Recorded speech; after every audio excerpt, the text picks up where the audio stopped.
राहुल गांधी की रैली में शामिल होने के बाद ये मान लिया गया कि कुमारी शैलजा के तेवर नरम पड़ चुके हैं, लेकिन ऐसा है नहीं, क्योंकि कुमारी शैलजा अब भी न तो पार्टी के कार्यक्रमों में शामिल हो रही हैं।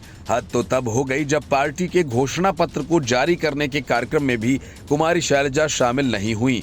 लेकिन इन सब से दूर रहते हुए उन्होंने एक बार फिर दलित सीएम की बात कह डाली। चंडीगढ़ में सुबह कांग्रेस पार्टी ने अपना घोषणा पत्र जारी किया। इस कार्यक्रम में कुमारी शैलजा के अलावा रणदीप सुरजेवाला ने दूरी बनाए रखी। ऐसे में मैनिफेस्टो कार्यक्रम के जरिए कांग्रेस की गुटबाजी एक बार फिर से जाहिर हो गई।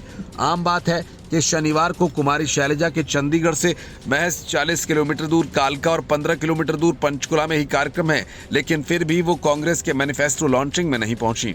प्रदेश अध्यक्ष उदय भान से जब कुमारी शैलजा को लेकर सवाल पूछा गया तो उन्होंने कहा कि मैंने कुमारी शैलजा को फोन किया था कि कार्यक्रम में उपस्थित रहना है, लेकिन उन्होंने कहा कि मेरे पहले से कार्यक्रम तय हैं और मैं नहीं आ सकती हूं।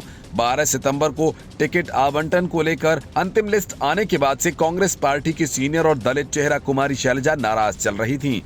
वो करीब 14 दिन तक हरियाणा से दूर रहीं और दिल्ली में ही आराम करती रहीं। लेकिन 26 सितंबर को करनाल के असंध में राहुल गांधी की रैली में उन्होंने शिरकत की और इस दौरान मंच पर संबोधन के दौरान भूपेंद्र सिंह हुड्डा का नाम लिया और यहां तक कि राहुल गांधी से भी गुफ्तगू करती नजर आईं।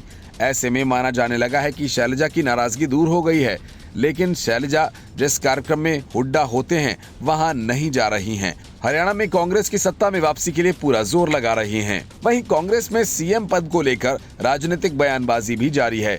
इस बीच कांग्रेस की सांसद कुमारी शैलजा ने कहा कि कांग्रेस में दलित समाज का सीएम हो सकता है। दलित समाज की ये मांग भी है। समय के मुताबिक बदलाव भी आता है। राहुल गांधी भी दलित समाज को आगे लाना चाहते हैं। कांग्रेस के सीएम चेहरे पर चयन हाईकमान करेगा। सांसद शैलजा ने बातचीत में कहा कि हरियाणा में बीजेपी का सफाया हो चुका है। कांग्रेस बहुमत से सरकार बना रही है। उन्होंने कहा कि मेरे खून में कांग्रेस है, मरते दम तक कांग्रेस में ही रहूंगी। बीजेपी इस तरह के हथकंडे अपनाती है। लोग बीजेपी की कुनीतियों से तंग आ चुके हैं। सांसद शैलजा ने कहा कि 10 साल हरियाणा प्रदेश में बीजेपी का सुशासन नहीं कुशासन रहा। सरकार के पोर्टल से लोगों को काफी परेशानियां हुई। बीजेपी की डबल इंजन की सरकार केंद्र और प्रदेश में फेल हो चुकी है। बीजेपी का विकल्प सिर्फ कांग्रेस ही है। 2019 में बीजेपी को बहुमत नहीं मिला। जेजेपी के 10 विधायकों की बैसाखी की बदौलत ही बीजेपी सरकार में आई। जेजेपी ने बीजेपी के खिलाफ वोट मांगे थे। अब हरियाणा में बीजेपी जेजेपी के खिलाफ वोट पड़ेंगे। बीजेपी के मंत्रियों विधायकों की कोई सुनवाई नहीं होती है।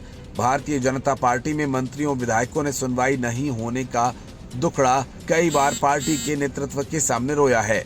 बीजेपी के मंत्रियों और विधायकों के अलग अलग सुर देखने को मिल रहे हैं। अब भी बीजेपी ने अपने सीनियर नेताओं को साइड लाइन लगा दिया है। Bureau report, news of India.